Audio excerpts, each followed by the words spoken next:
Welcome to Disc Golf Live Video Magazine, the show that's all about the world of disc golf. I'm your host, Randall Richards, and in this episode, action begins with the 2006 United States Disc Golf Championship.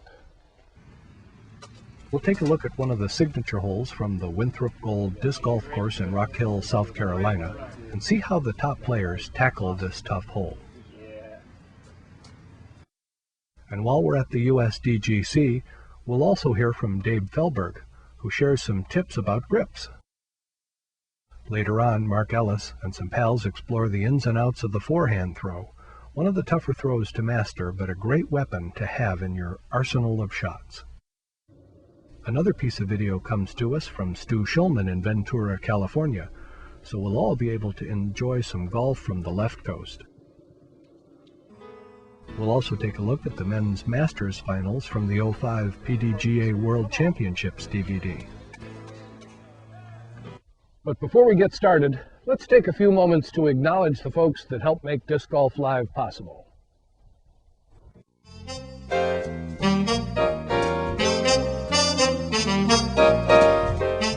Production and distribution of Disc Golf Live is made possible through the generous support of our underwriters. Thanks for your support.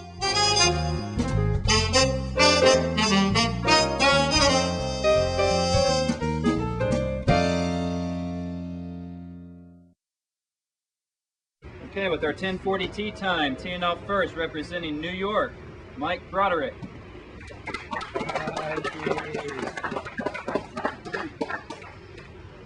Disc golf courses as we know them today have been around for about 30 years.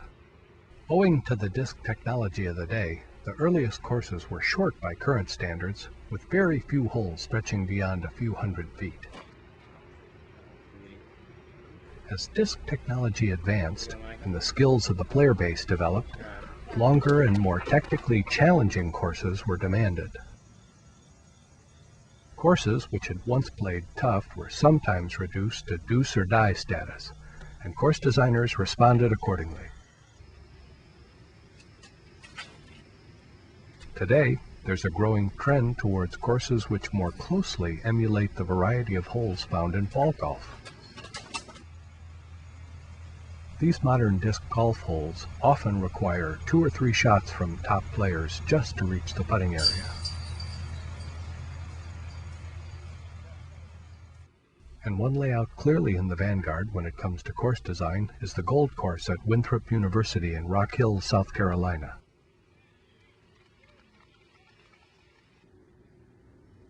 Harold Duvall has designed a course that comes in at just under 10,000 feet, a challenge further compounded by a couple of miles of yellow out-of-bounds rope running along the length of many fairways. At the Gold Course, it's not enough just to get from point A to point B. Instead, you have to get there and keep your shots in a tightly defined area or take an out-of-bounds penalty. The Winthrop Gold layout is the venue for the game's premier event, the United States Disc Golf Championship. So each year in the fall, the best of the best gather to test their skills. The Disc Golf Live crew was in attendance in '06 and watched Barry Schultz capture the game's most coveted title and the biggest check of his career. Over the next few episodes, we'll be taking a look at some of the signature holes at Winthrop. Our subject this time around is hole number 13, generally known by its distance, 888. Great throw. Awesome. Yeah. For '06, 888 was returned to its original layout after being altered for the '05 USDGC. Come on, move, move, move, go, go, go. As seen in this graphic, the fairway runs between a road and a path for several hundred feet before crossing over a paved area to an island green.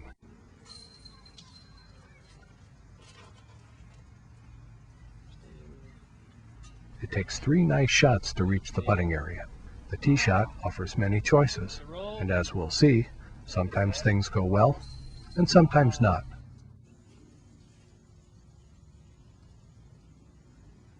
After negotiating the tee shot, players generally play a layup with their next throw, trying for an optimal position from which to reach or perhaps even attack the pin.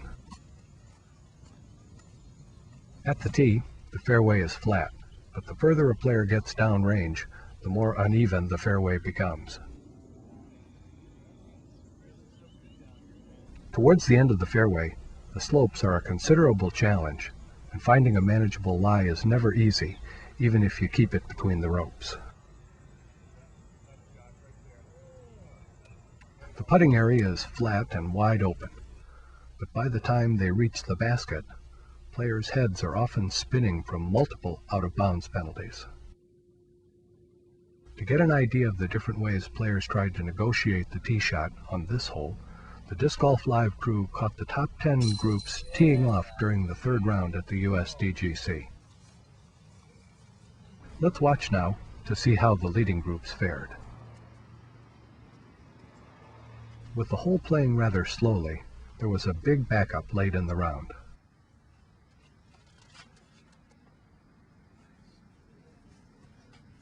The wait gives players a chance to watch others throw, and perhaps think about the best ways to tackle the devilish 888.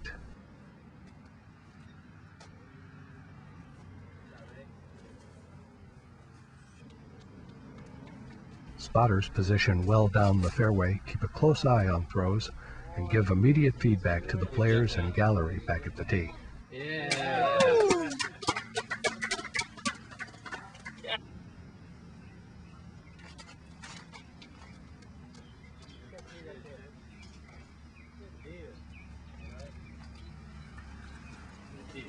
Nice looking swing, wasn't it?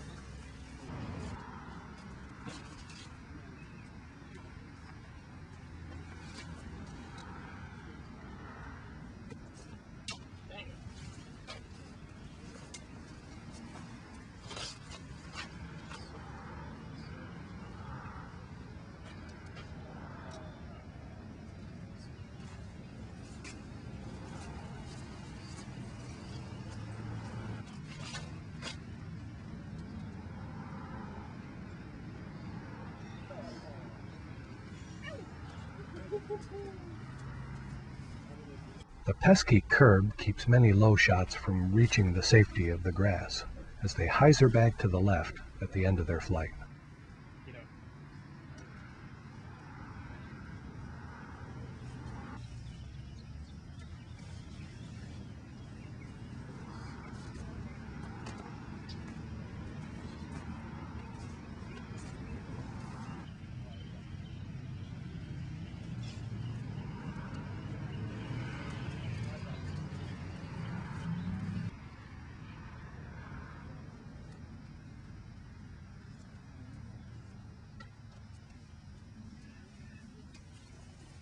It soon becomes clear to the observer that there are good ways and bad ways to screw up on this hole. It almost goes without saying that keeping your tee shot in bounds will lead to better scores. However, it's equally important to consider where you would go out of bounds in the likely event you do end up OB.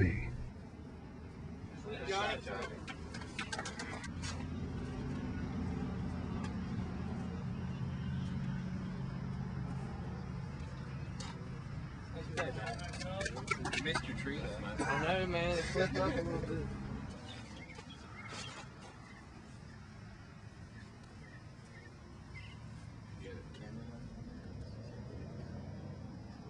Oh, nice. I think he did.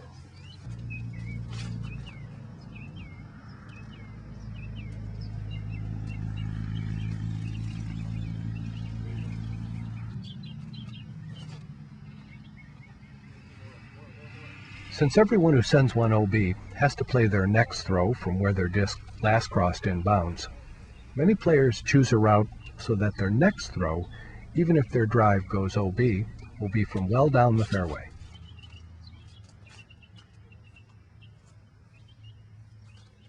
For many players, the logical shot was one sent down the right side with plenty of height. It's far better to go out of bounds on the far left, having crossed over inbounds well down the fairway, then to throw your third shot from 30 feet beyond the tee pad.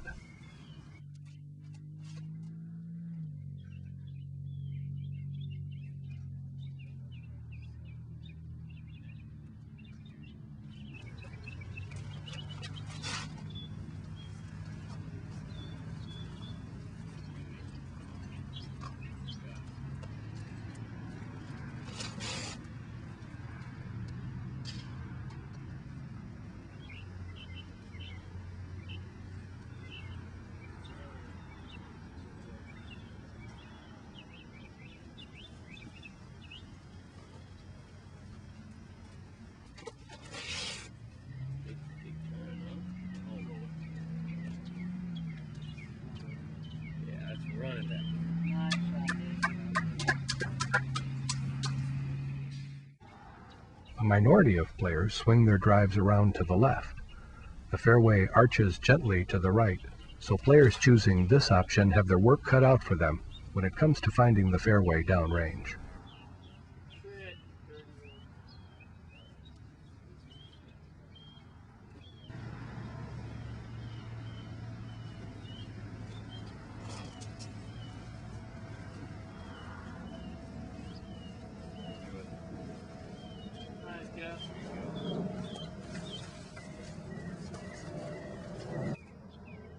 Forehand throwing righties also seem to favor the left side, although not too many folks went for this option off the tee.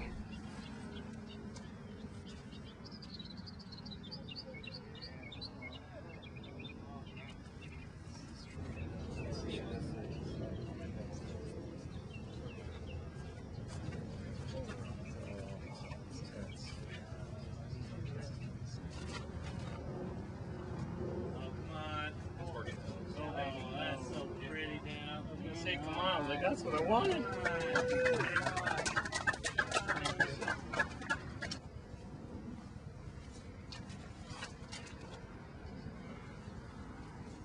The most common shot type off the tee on 888 was a standard backhand, but a few brave souls gave their rollers a workout.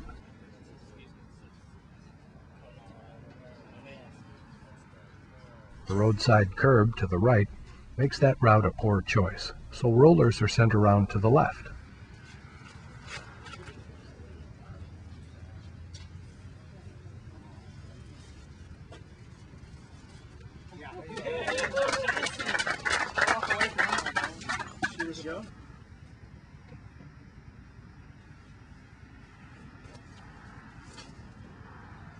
These throws also demonstrate how just a few inches here or there can make a big difference in the outcome of a shot.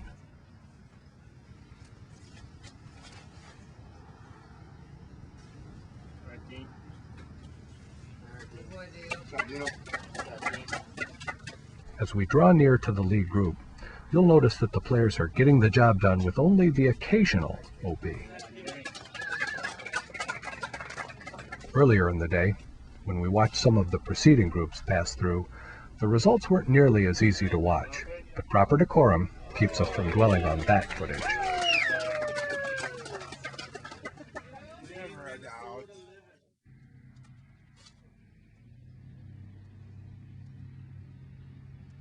Yep.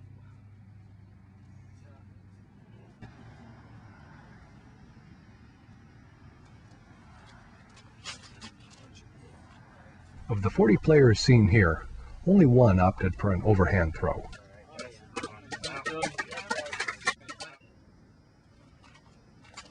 Brian Schwebiger went top shelf, and his effort turned out nicely.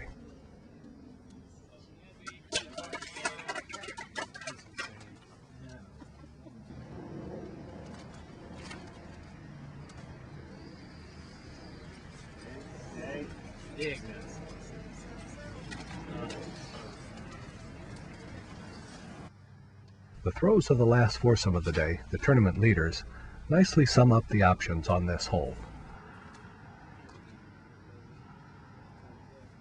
Barry Schultz throws a perfectly placed shot right down the heart of the road and lands safely in bounds.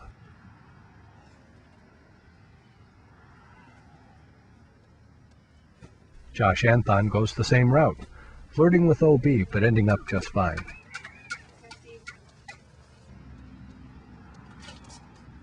Steve Brinster eschews the run-up, sacrificing some distance for a safe landing inbounds.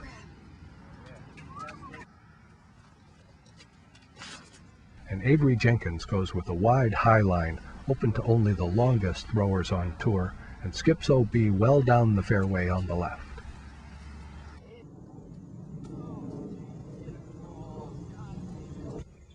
So in case you ever get a chance to take on 888, you'll know that even a lot of the best players in the world leave this hole shaking their heads.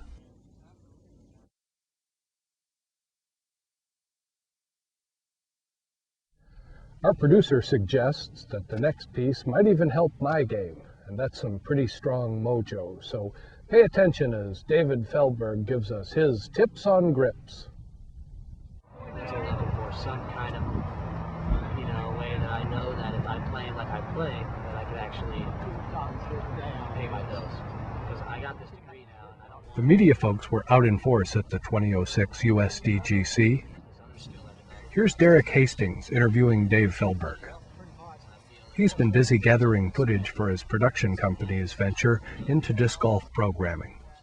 Derek is a disc golfer himself and recalled seeing disc golf live on TV in Santa Cruz just after he caught the disc golf bug. Derek's company produces fishing TV shows, and they're looking into some new options by checking out the disc golf scene. Interest from the mainstream media is yet another indicator that disc golf is ready for a breakout season.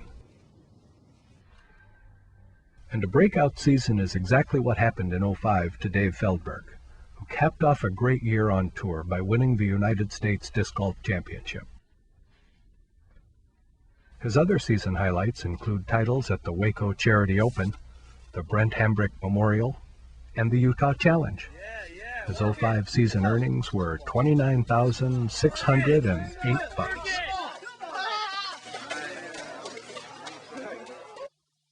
And the '06 campaign has been a strong one as well. He took the title at the Golden State Classic in May, repeated his title at the Hambrick, and won the Skylands Classic in consecutive weeks in July, then jetted off in August to win the European Open. Good for around $22K so far.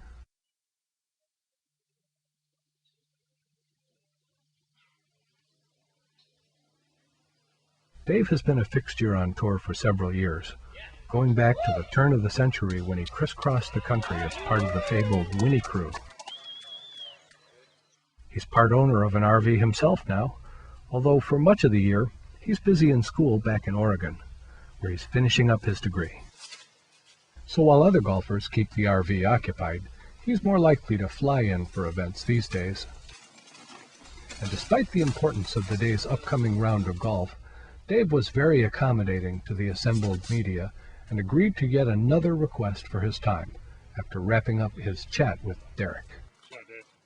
We asked Dave to give Disc Golf Live viewers some pointers, and here are his thoughts about several keys to good grips.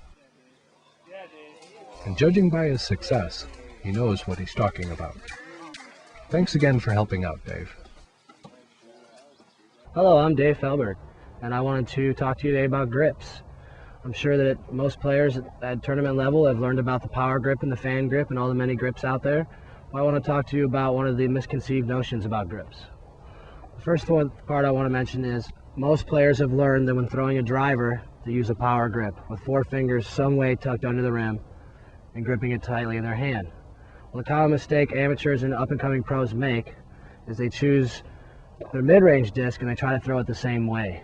And what this causes is a lack of disc control, because the disc is bigger, you cannot get as much hand on top of it, and you tend to spray it left or right more often. I know you'll get more spin that way and you can throw them farther, but a mid-range disc is for accuracy and not for distance, and that's what you got to remember. So most top players, from me to Barry to Climo to Jenkins, switch to a grip called a fan grip for mid-range discs. And this is, instead of tucking all the 4 fingers on there, even though it feels good, we put it in our hand so that the crease of the disc lies in this first digit of your hand. This allows you to have control, and when you're throwing, you'll be able to come out, and it's the last part it touches is that crease right there, you can easily be much more accurate. It'll cause you to throw a more nose-up, controlled approach shot, which most players at this level need to get. So remember, power grip on drivers, but switch to a fan grip. Now, it doesn't have to be that fan grip if you're not comfortable with your hand like that, but something where you have more of your fingers on the plate side so that you can control the disc. It's bigger, and this will give you a much better up and down game.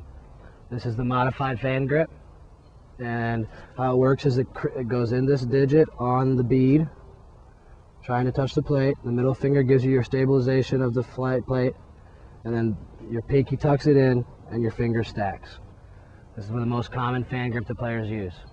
This is the driver grip, and for some reason, we don't know how, me, Nate Doss, Steve Rico, Climo, Schultz, Jenkins, we all throw this exact same grip and we never showed each other.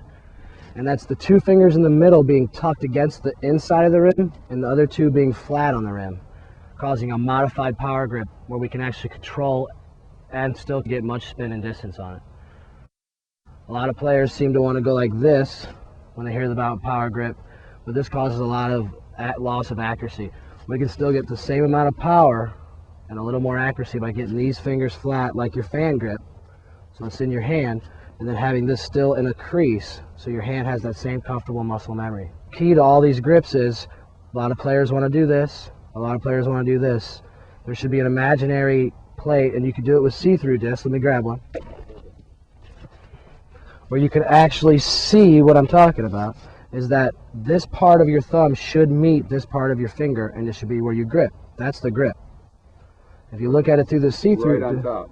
Right on top, it's right there. See? Oh yeah, do that again. See, it's right there. See the finger? See the thumb right on top of it. If you put it over here, then you're pushing away from the power. Put it over here, you're slipping out of the power.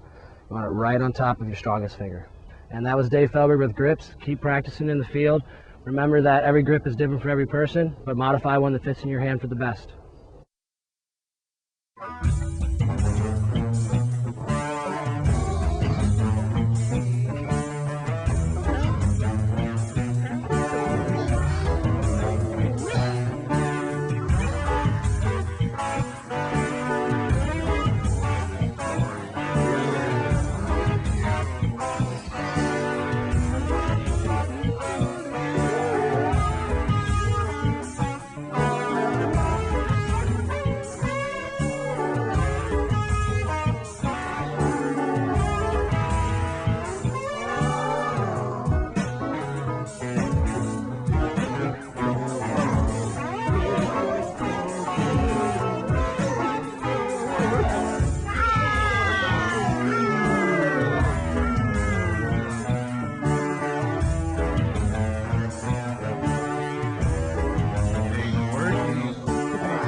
Now let's go play some disc golf with Stu Cowboy Surfer Schulman. Chances are that you've never heard of disc golf. It's played much like traditional or ball golf. Instead of a ball and clubs, however, players use a flying disc, more commonly known by the brand name Frisbee. Between 1975, when the first ever disc golf course was built in Pasadena, and 1995, about 400 courses were built in the United States. Since 1995, about 1,000 more courses have been built, with an additional 300 courses built around the world, with more than 100 new courses being installed every year. So, it is with that growth history that over 150 players from all over the West converged on beautiful Lake Casitas in late October for the 2005 Casitas Coyote Classic Disc Golf Tournament, sponsored by the Ventura Disc Golf Club. The men's professional division featured some of the best disc golfers in the world, and they put on quite a show.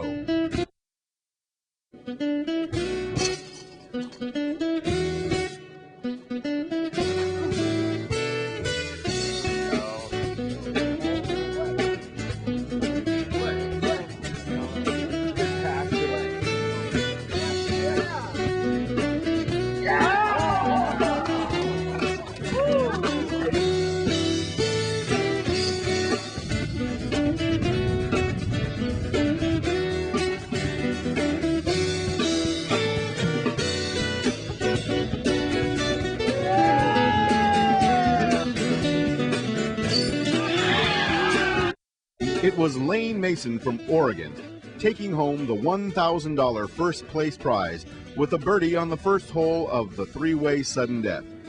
I got Lane's reaction after his victory. Lane, congratulations on a very exciting final nine. We finished in a three-way tie.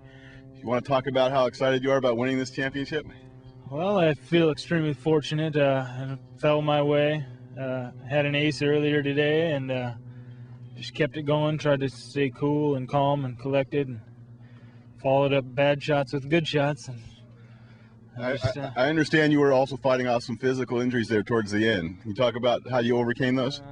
Well, I had a pinched nerve last weekend in the U.S. Championships that bugged me in the last round, and I kind of came back here in the final nine, but it caused me to shank some drives off pretty wild. But you showed a lot of heart, I have to say. You know, it was coming down to the final nine. At the very end, we had a three-way tie, and Lane wasn't feeling good, and he sucked it up, and he went down there and threw a beautiful shot to birdie the final hole and win the $1,000 prize. Lane, unbelievable golf. Congratulations from everybody at the Ventura Disc Golf Club, and we hope you come back again and take another 1,000 points. I definitely will be back and bringing friends. We don't give checks for first place. Good. Straight up. There's $1,000, baby. It took me a while to count it, but coming down. Disc golf shares the same joys and frustrations of traditional golf, whether it's sinking a long putt or hitting a tree halfway down the fairway. There are a few differences, however. Disc golf rarely requires a greens fee. You probably won't need a cart, and you never get stuck with a bad tee time. It is designed to be enjoyed by people of all ages, male and female, regardless of economic status. For more information, check out venturadiscgolf.com or pdga.com. For Impact, I'm Stu, Cowboy Surfer Schulman.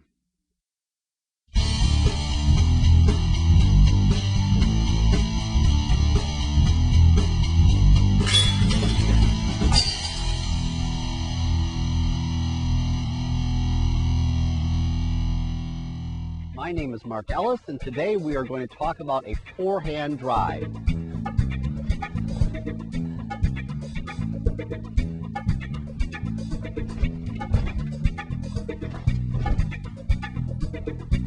I have with me today some people to demonstrate different grips, different forms, different styles, both good and bad. To my right is Discraft team member Michael Rayleigh, who is probably the most balanced disc golfer in the world. He throws forehand and backhand with equal confidence, equal control, just deciding on the shot and the wind what to throw. Next to him is Critter Bill Them. Critter is a recent member on Team Discraft, and he throws way too far and way too strong. If he ever develops the rest of his game, you will hear from him many times in the future. To my far right is Andy Tabasinski, who is not a Discraft team member, but he is today at least wearing the hat, suggesting one day he may get on the team. He is here to demonstrate that even young folks with an immense amount of talent still may not have the greatest of all form. Let's start a discussion of throwing forehand shots with the right way to grip a disc. There is no single way to do it right or necessarily wrong. Everyone has different size hands and different strengths of hands, and so essentially you need to find something that works for you. The key to the process of whatever grip you use is to be able to put a finger on the interior rim of the disc. That is not the flight plate, not the top part of the disc, but rather the inside rim, that rim that goes straight up and down. You want to put a finger flat as you can against that rim, because what you are doing is you are pushing forward against the rim. Now, my personal preference of grip is to take my my middle finger, and the pad of that finger rests against the interior rim. I put an index finger on top of that, and the index finger essentially provides the strength and support. Really doesn't do anything else. Then it leaves my thumb on the edge of the disc, pointing in the same direction as my fingers. So essentially, that's what it looks like without a disc in it, and that's what it looks like with a disc and the bottom side. The motion of the forehand is to push sideways. So the finger pushes against the rim in the direction you're throwing. The least sophisticated of the forehand throwers here, he is essentially a backhand thrower. He throws forehand when he has no choice or to get out of trouble. But he throws very, very well backhand. So why are we showing Andy to you? Because probably this is what you look like. Andy does what most people that throw forehand as a get out of trouble shot do. That is, he bends his elbow quite a bit. He doesn't swing it back very far, and he's really sort of throwing like he would snap a towel. Critter Bill comes from a sports background that was heavy in baseball. He was a very good pitcher, he's a very good third baseman, and he had a very, very strong arm throwing a baseball. That, of course, translates exceptionally well to throwing a forehand. Critter used to throw with a run-up, but for the past few months has had trouble with that. He's now gone to the one-step. The nice thing about the one-step is it is easier to control, but unfortunately it costs you a heck of a lot of distance in doing so. It also puts a lot more strain on your body since you are not getting the same sort of momentum involved in the throw. Critter Bill throws with great power on a backhand throw, and he's backhand dominant. His backhand throws go 500 feet or better on a really good throw from him. Forehand, he is much more limited in distance. Probably 400 feet is somewhere at the end of his power range. And you can see from Critter's throw that Critter looks like a third baseman throwing to first base. If you look at his form, he throws across his body, very similar to, exactly that. You can even easily imagine a baseball being in his hands when he throws. A forehand allows you to throw straight or a hyzer or an anhyzer, just like a backhand does. And this throw, Critter is going to try an anhyzer shot. For this, you take a slightly less overstable disc. He's throwing a candy surge in this case, and you pop the wing of the disc up as you release it. And hopefully that will create a nice, smooth gliding path that finishes to the left. Mike Raley has one of the best and best controlled forehands in the world. He is a superb forehand player, and he throws hyzers, anhyzers, and straight shots with equal credibility and effectiveness.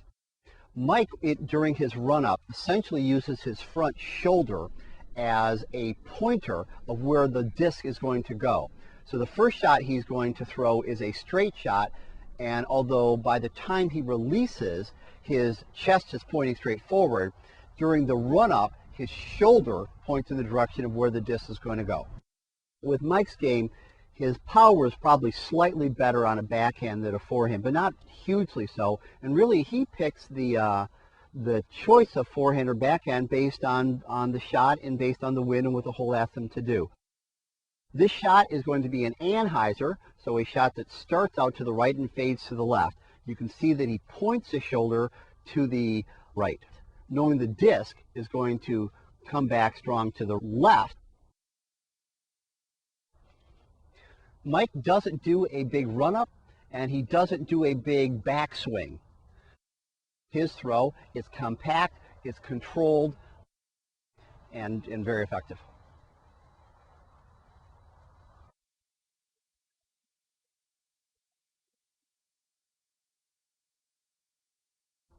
Compared to the throwers you just saw forehand, my form varies in a couple ways.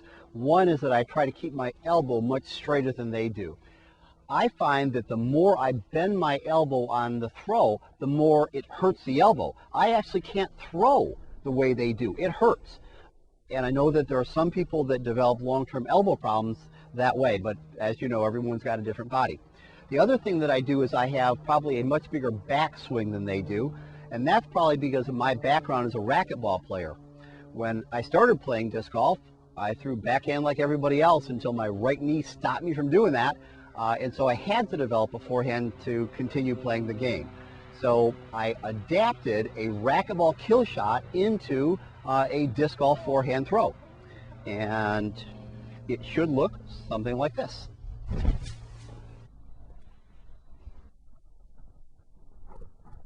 On a good forehand, I find that you should have control, you should have balance, and you should have follow through. And it should all operate seamlessly so that you really don't have to put that much power into the shot to get distance out of it. Although I don't see myself on videotape much, I would also suspect that I probably throw much lower to the ground than most people do. In my game, I am forehand dominant. That means I throw almost all shots forehand that are drives off the tee. Probably on an average once a round I'll throw a backhand shot. I'm going to throw a couple shots that are anhyzers. And an anhyzer means that it starts out and fades to the left, the exact opposite of what the disc normally would do on a hyzer. To throw an anhyzer, part of it has to do with the stability of the disc, part of it has to do with how hard you throw, and part of it has to do with the wing. The wing is the opposite part of the disc from where your hand grasps the disc. If you put a wing down on throw, then you are throwing a hyzer. The disc will go out and fade to the right. If you put a wing flat to the ground, it should go relatively straight. If you put a wing up on release, it will cause the disc to fade in the exact opposite direction. That is an anhyzer. So let's see what an anhyzer form looks like.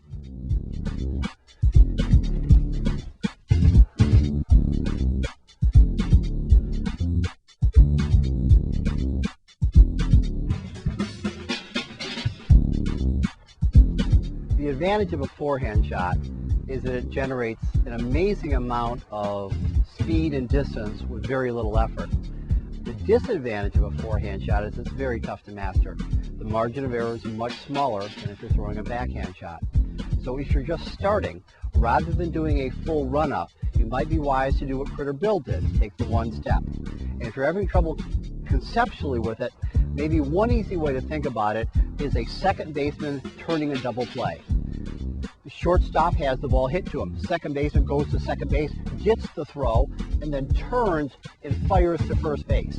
That motion of firing to first base, the same sidearm throw, the same across the body, is exactly the motion of a forehand.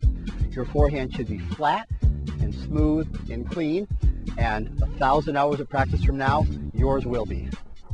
This is Mark Ellis. Thank you for joining us.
Here's some of the action from the 05 PDGA World Championships. Along the way, we'll fill you in on this year's World Championship venues. Now let's check out the Men's Masters Finals at Little Lehigh. The Men's Masters Final included Alabama's Dean Tannick,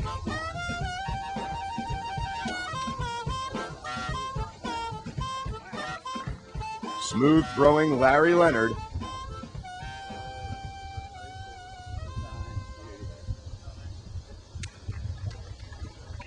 Joel Kelly from Texas,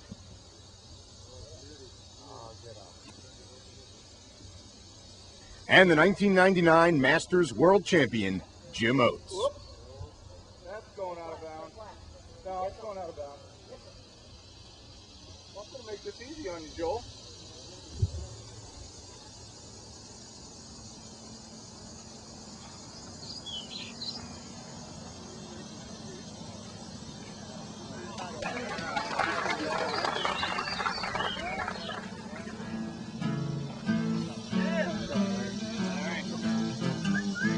Larry, nice shot. Oh, 2 out of bounds. Get flat, baby. Get flat. Oh, that's not a good start. Oh well. Here's Tannick for birdie.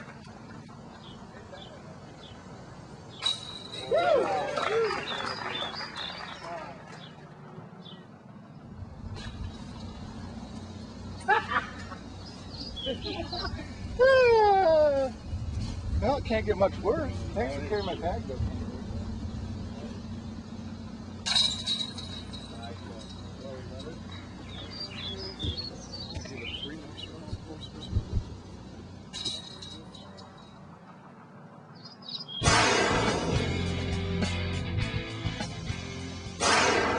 Dean Tannick, ready for his first shot.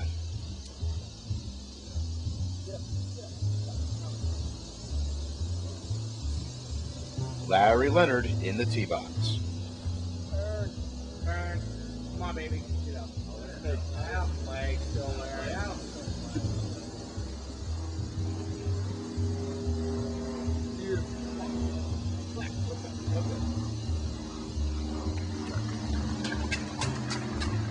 Jim Oates, ready to rip one.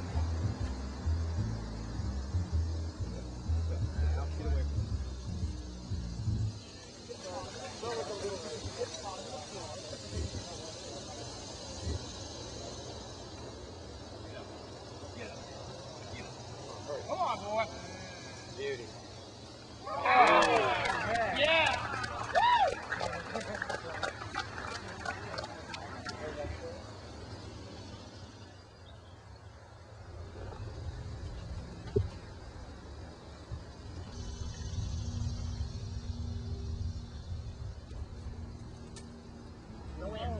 Go in. Sit.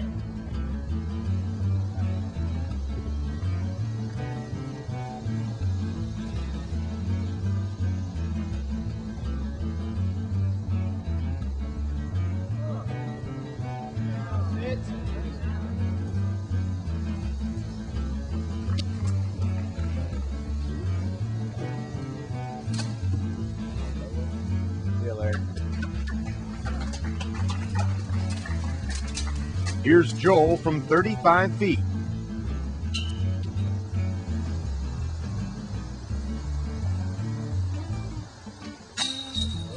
And Jim with a nice birdie 3.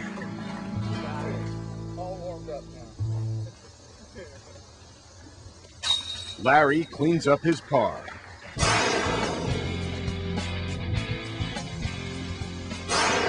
Hole 5 of the Masters Final is Lehigh's regular hole 10, a long par 4 requiring 2 excellent shots for a chance at birdie. Oates' drive is heading for the pines. Get under that tree. Get in there. Shot number 1 now for Larry Leonard.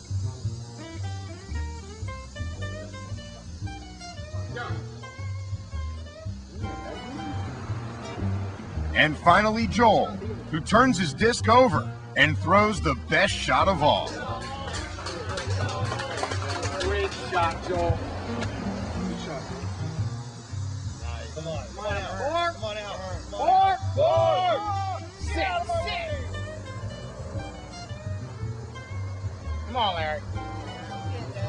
Through it.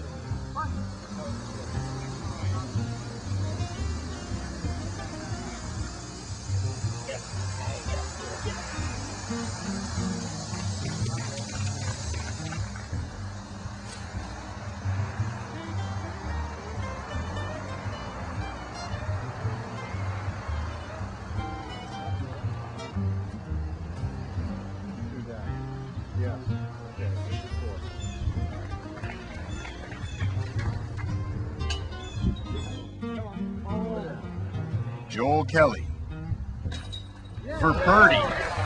Nice, Joel. And the others tap out for par.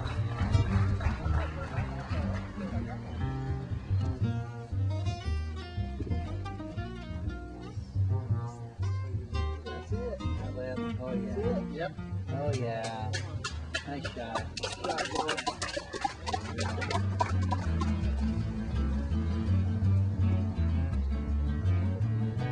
Leading by 4, Dean leaves his drive well short.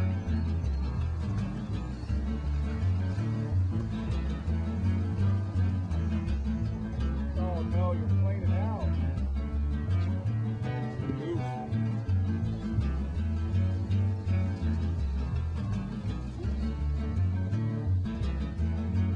Come on, baby. Come on. No way. Sit. Get away from there.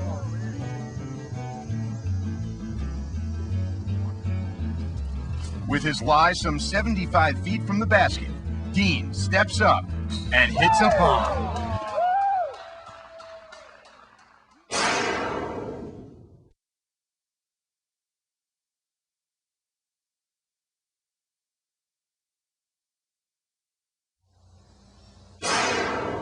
Here's Larry's attempt for 2.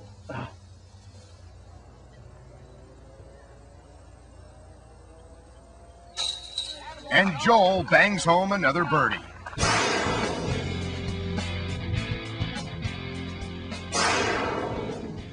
Joel Kelly ready for his first shot.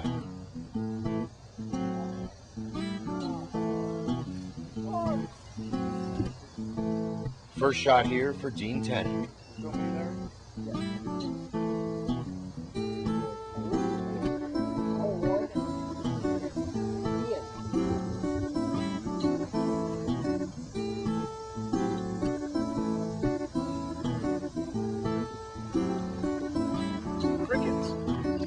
Crickets when I'm playing.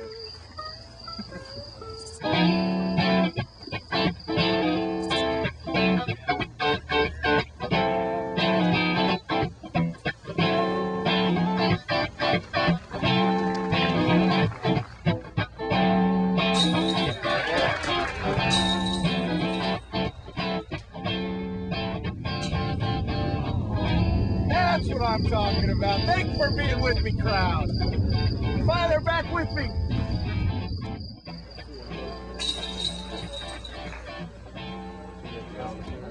Last one, guys. Back for third, 24. Good shot, dude.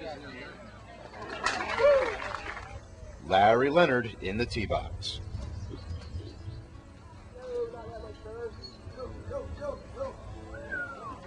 Jim Oates lets one rip.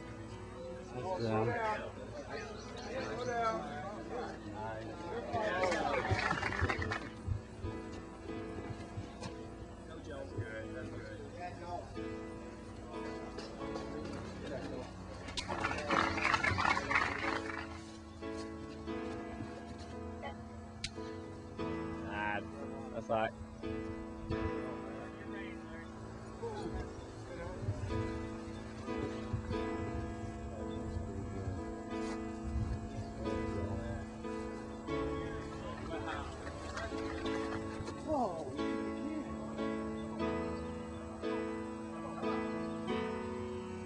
Some tough breaks for Oates down the stretch.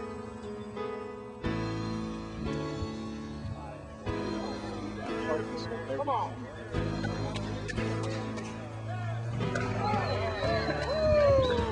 Larry Leonard, valiant effort, coming in second. Joel Kelly coming in tied for third with Jim Oates.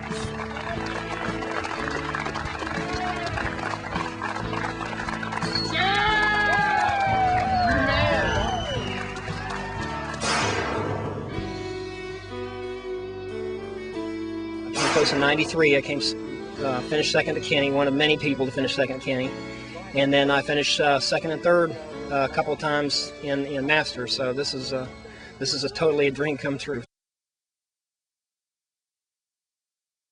Putting on the glitz. The Southern National Championships come home. One of his vanquished opponents started the rhythmic ovation. Other disc golfers, among the more than 260 competitors in the packed Dogwood Ballroom in Mobile, Alabama, took their cue and joined in. Every award, every prize package, every cash-stuffed envelope at the 10th Southern National Disc Golf Championships but one had been handed out. Now it was time to crown the champ. The sound swelled as more and more players, friends and family, realizing the significance of the moment, added their own staccato approval. Midway back in the large rectangular room, a heavy-set man wiped the corner of his eye. Jim Oram, along with Terry Rester, had started the Southern Nationals.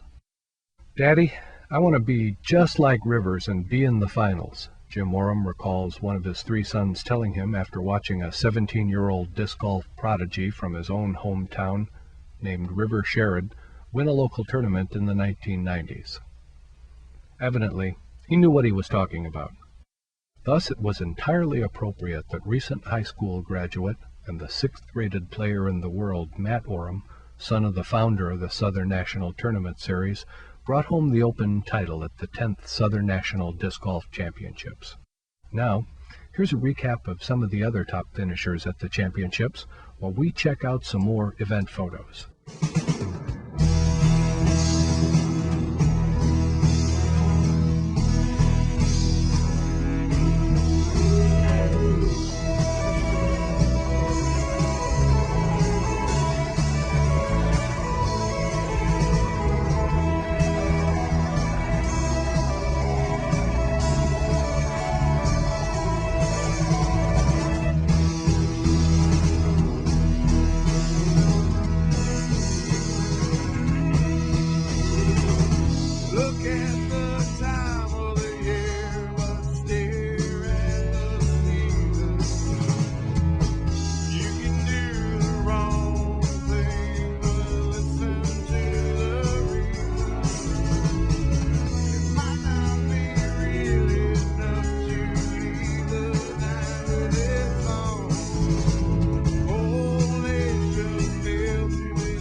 Well, that's all the disc golf we can cram into this episode of Disc Golf Live Video Magazine. Thanks to Brian Sullivan, Stu Schulman, Dave Fehlberg, and the PDGA for their contribution to this episode. We also want to thank the dozens of folks across the country who take the time every episode to facilitate Disc Golf Live broadcasts. If you've got something you'd like to share with Disc Golf Live, drop us a line and we'll take a look at what you've got. Until next time, drive carefully and keep it in the short grass.